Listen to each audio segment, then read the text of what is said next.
Hello everyone, welcome back to the new video. तो आज हम करेंगे एक सिंपल लेकिन बहुत ही ज़्यादा वास्ट यूज़ होने वाला topic which is electron gain enthalpy.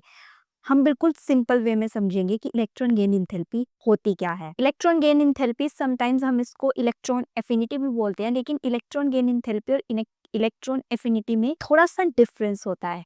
और इसकी अगर मैं डेफिनेशन की बात करूं तो amount of energy released when an electron is added to an isolated gaseous atom. अब आइसोलेटेड गैसियस एटम क्या होता है, पहले हम उसके बारे में जानते हैं। आइसोलेटेड गैसियस एटम होता है एक फ्री एटम जो ना किसी के साथ बॉन्ड बना रहा हो, ना किसी के साथ कोई उसकी रिएक्शन हो रही हो, ना वो किसी के साथ कॉम्बिनेशन में प्रेजेंट हो, वो अकेला प्रेजेंट हो, गैसियस फॉर्म में प्रेजेंट हो, अपनी फ्री स्टेट में प्रेजेंट हो, तो उसको बोलते हैं आइसोलेटेड गैसियस एटम। जब एटम ऐसे प्रेजेंट होता है उसी टाइम हम रेफर करते हैं इन सब चीजों को ऑब्जर्व करना, which is electron gain enthalpy. और हमने आयनेशन एंथैल्पी भी करी थी, उसमें भी यही टर्म आई थी, आइसोलेटेड गैसियस एटम। अब कुछ एग्जांपल से समझते हैं। पीरियोडिक टेबल में सोडियम और मैग्नीशियम ऐसे प्रेजेंट होते हैं पीरियड में। अब सोडियम के वैलेंस शेल में एक इलेक्ट्रॉन प्रेजेंट होता है। अगर वो एक इलेक्ट्रॉन अपना लूज कर दे तो उसके बाद वो स्टेबल कॉन्फ़िगरेशन को एक्वायर कर लेता है। और मैग्नीशियम का साइज छोटा होने के कारण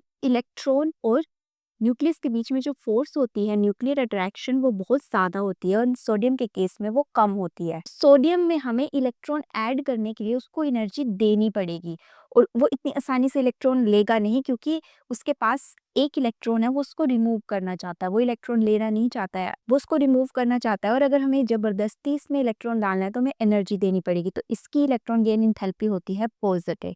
और मैग्नीशियम में हमें एनर्जी देनी पड़ेगी, लेकिन कम एनर्जी देनी पड़ेगी, क्योंकि ऑलरेडी ही due to small size of magnesium electron और न्यूक्लियस के बीच में अट्रैक्शन फोर्सेस हैं। तो इसकी वजह से इसकी इलेक्ट्रॉन गेन एंथैल्पी पॉजिटिव होगी, लेकिन as compare to sodium less positive होगी। अब ये तो पॉजिटिव इलेक्ट्रॉन गेन एंथैल्पी होगी। अब एक नेगेटिव इलेक्ट्रॉन गेन एंथैल्पी होती है, उसको समझने के लिए क्लोरीन और सल्फर का एग्जाम्पल लेते हैं। अब क्लोरीन में 3p5 इलेक्ट्रॉन्स होते हैं और सल्फर में, क्लोरीन को एक इलेक्ट्रॉन चाहिए और वो स्टेबल कॉन्फ़िगरेशन p6 को एक्वायर कर लेगा।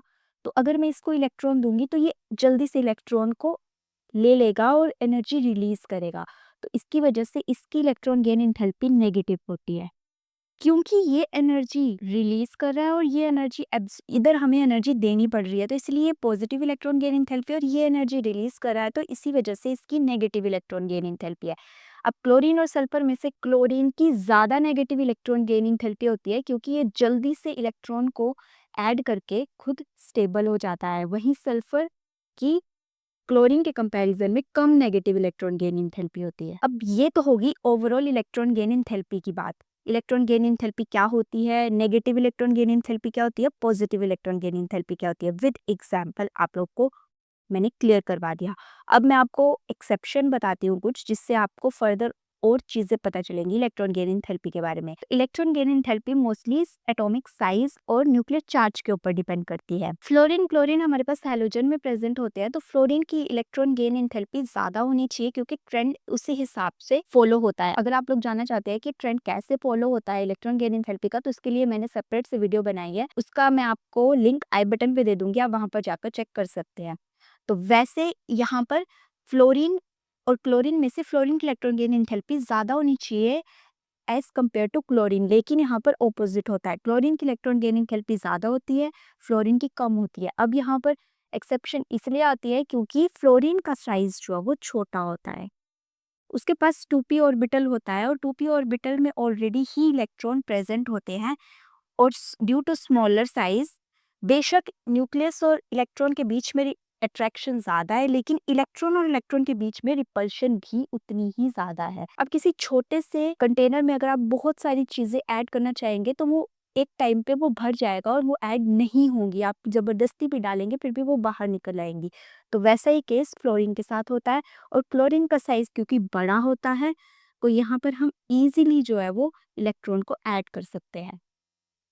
अब वहीं पर बात आती है सल्फर और ऑक्सीजन की। यहाँ पर भी ऑपोजिट ट्रेंड फॉलो होता है। सल्फर की इलेक्ट्रॉन गेन एंथैल्पी ज़्यादा होती है, ऑक्सीजन की कम होती है। अब ऐसा क्यों होता है, क्योंकि सल्फर के पास वेकेंट डी ऑर्बिटल प्रेजेंट होते हैं। वेकेंट डी ऑर्बिटल होने का फ़ायदा ये है कि अगर इलेक्ट्रॉन ऐड करवाना भी चाहे तो वो उनको डी ऑर्बिटल में शिफ्ट कर देता है, जिसकी वजह से वो आसानी से इलेक्ट्रॉन को एक्सेप्ट कर लेता है। और क्योंकि ऑक्सीजन के पास डी ऑर्बिटल नहीं है, उसके पास सिर्फ पी ऑर्बिटल ही है, तो जब तक पी ऑर्बिटल फिल हो जाएगा उसके बाद ऑक्सीजन इलेक्ट्रॉन एक्सेप्ट नहीं कर पाएगा।